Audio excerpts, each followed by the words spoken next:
I also want to thank you, General Odierno, for last year coming to join an annual event that I host on Capitol Hill. It was a real honor for my constituents to hear from you, and I've heard back from them how much they appreciated your remarks and continue to appreciate your leadership. One of the items you raised in your speech, though, remains quite relevant to an issue we have today. I really continue to be impressed by the efforts that the Army is investing towards energy efficiency. The costs of our dependence on legacy energy sources are very real and are quite broad. For example, the Army is still the largest facility energy consumer in the Federal Government, costing billions of dollars each year.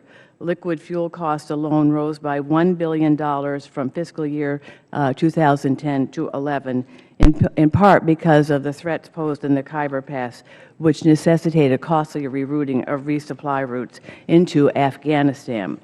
I have a question that really touches on a local base. I believe you are both aware of the important work that is being done at the Base Camp Systems Integration Lab at Fort Devens in my native Massachusetts. I actually had an opportunity to visit and see how they are partnering with Natick soldier systems. As things are developed at Natick, they are then tested out at Devens.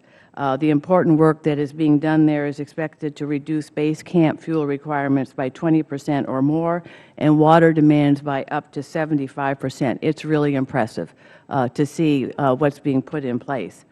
So this facility was established less than 2 years ago, obviously performing very important work which gets at the core of force protection and fiscal imperatives as we strive to attain greater energy efficiency. I have a simple question.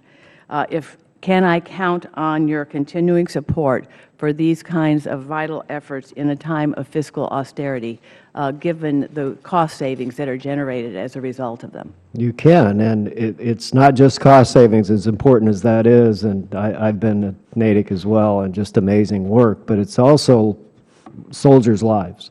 The less power we have to transport into a theater, the fewer times we have to mount a convoy to bring water and fuel around, those are saved American lives. And so we view it from both an economic but as well as a soldier safety perspective, and we think it just makes good fiscal as well as good administrative sense. And you lead the way for the country in a lot of different ways in terms of just the kinds of things you develop as a result of this investment. We like doing that too, absolutely. Thank you. Thank you for your testimony. Thank you, Mr. Nugent. Thank you, Mr. Chairman.